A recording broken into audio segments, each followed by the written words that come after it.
Da er det sommer og sol midt i juli. Jeg har tatt en tur ut for å fiske i ferskvann. Etter abbor er dagens mål. Abbor, du er min favoritt. Når jeg ikke får en dritt, drar jeg rett til vannet ditt. Abbor, du er min beste venn. Nå trenger jeg hjelp av deg igjen. Jeg har blanka 12 turer på rad. Nå trenger jeg å kjenne napp. Snøret og stanga er et slapp. Abbor, abbor, abbor. Jeg håper det er deg jeg får. Når dagen er litt grå, så er du mitt lys og håp. Abbor, abbor, abbor. Jeg håper det er deg jeg får. Når dagen er litt grå, så er du mitt lys og håp.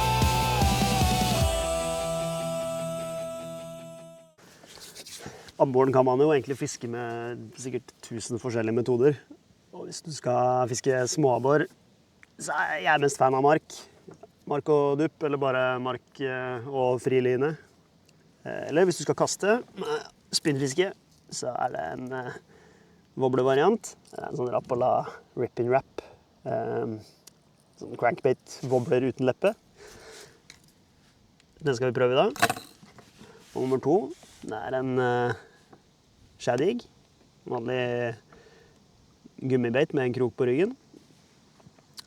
Og så en gammel klassiker, spinneren. Den må med. Så de 3 skal vi prøve i dag. Jeg skal ha en liten konkurranse. Jeg skal kaste noen kast med hver. Skal vi se hvor mange kast det tar før vi får fisk. Skal vi kåre en uoffisiell vinner her.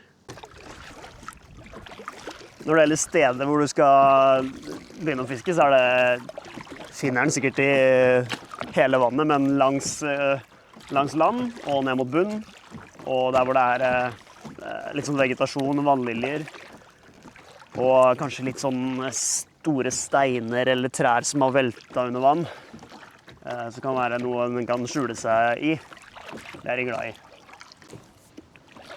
Abboren blir jo ikke så veldig svær. Jeg påstår vel at norgesrekorden er på litt over 3 kilo, men den er fra 60-tallet, så den vet jeg ikke helt om jeg tror på. Men sånn i nyere tid så er det i hvert fall tatt på 2,5 kilo. Samtidig hvis du får en abbor på over 1 kilo, så er den svær. Og over 1,5 opp mot 2, så er den ekstremt svær. Det er veldig sjelden. Jeg har ikke fått, jeg tror bare jeg har fått et par på rundt kiloen. Det finnes jo veldig mange dupper der ute når man skal fiske med mark, men det er ingen som er mer ikonisk enn isopor-duppen med oransje topp. Det finnes ikke mange som er mindre sensitive heller, men den gir gode barndomsminner. Så er det en sånn 7-grams-variant som er blya i bånd, så at den står rett vei. Når det er sånn fisk som abbor som ikke er ekstremt sensitiv, så trenger du ikke de der mest fancy duppene. Det er mark da. Syltetøyglass, klassisk. Det er sikkert noen som synes at det er litt sånn stygt gjort å tre marken på kroken og sånn, men jeg har spurt den om han synes det gjør vondt, og den synes ikke det er noe særlig stress. Det går helt greit, sier han. Så det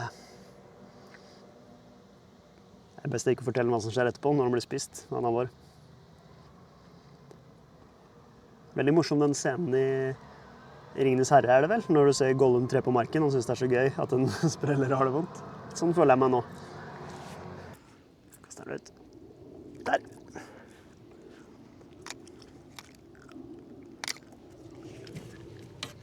Cirka 1 meter. Oi, det tok ikke lang tid. Der, ja.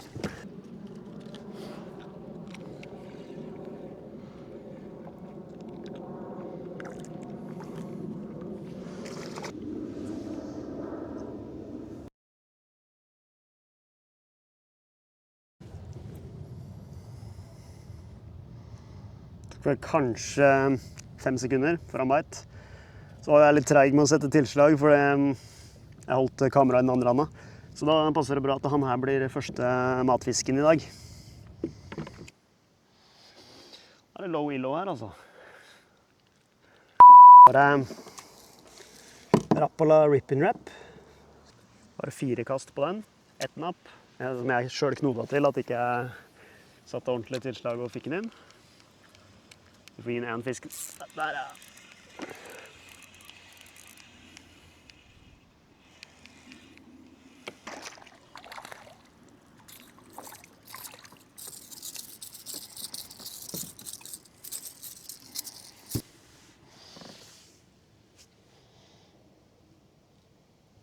Flott liten abbor på Rip-In Wrap.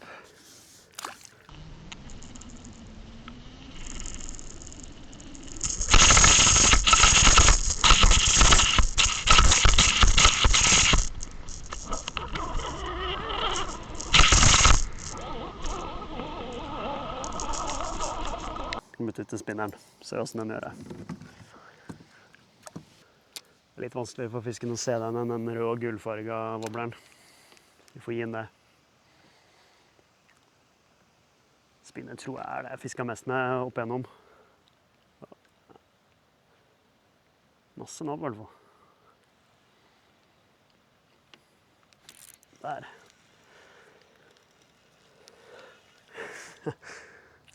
Litt av en tempo.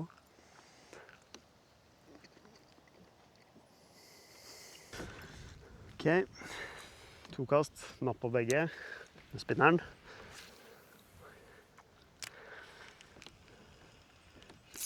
Der, ja. 3 kast. Det var noe sinnssykt med abbor her.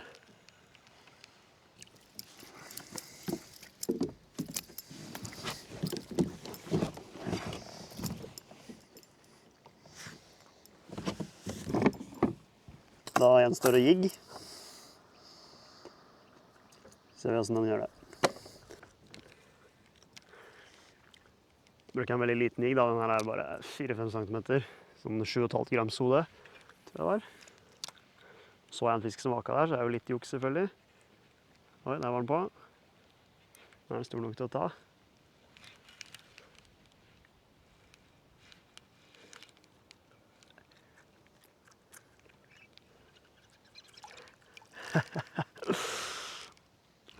Jeg vet ikke om jeg fikk det der på kamera, men det var altså en steam. Det er den største til nå. Det var sikkert 20 stykk.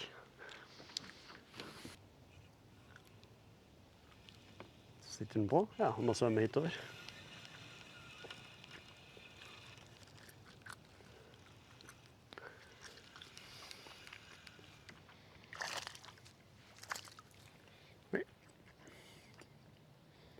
En og en.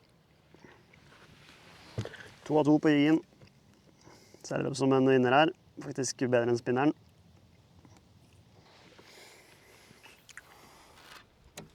Ok. Akkurat inne med vanlig linje. Bra kast, synes jeg.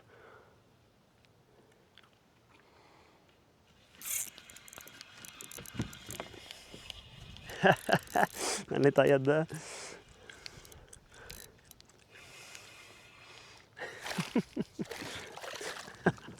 Natta.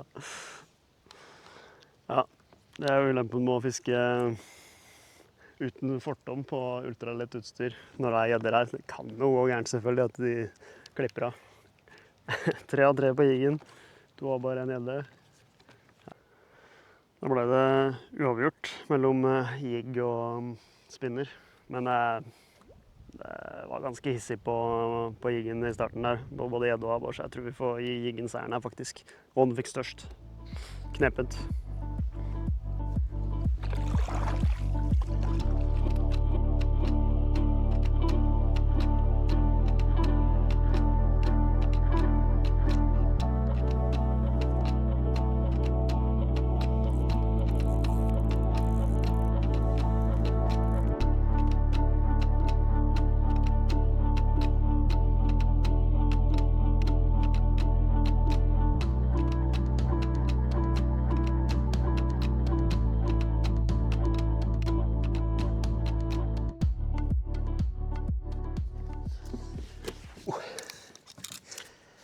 Ingenting som litt abborfiske for å booste selvtilliten, altså, når man har slitet med havabbor og storgjedde og ikke fått en dritt på mange, mange uker.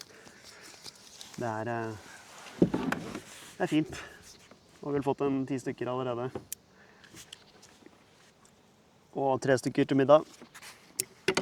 Den ene tok hevn på meg. Han sprella ut saksa mi i vannet, så den sank jo rett til bunn, selvfølgelig. Sikkert fordi han ikke ville bli mat, da. Det er fair, det. Det er fair. Nå har jeg ikke noe saks lenger. Nå klipper bladen med.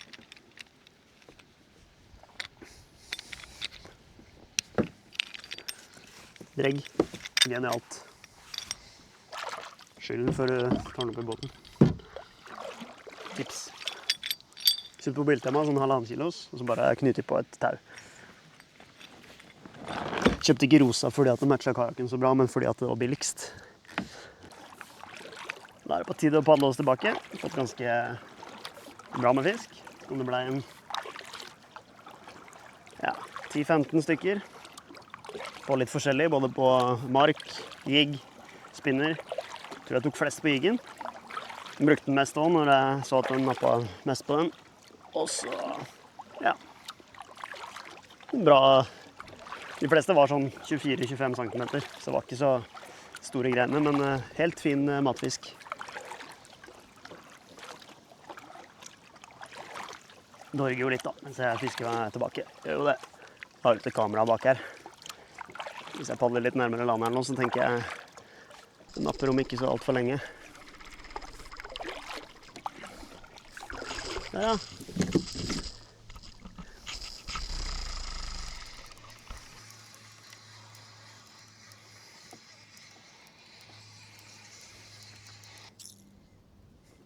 Nei, data.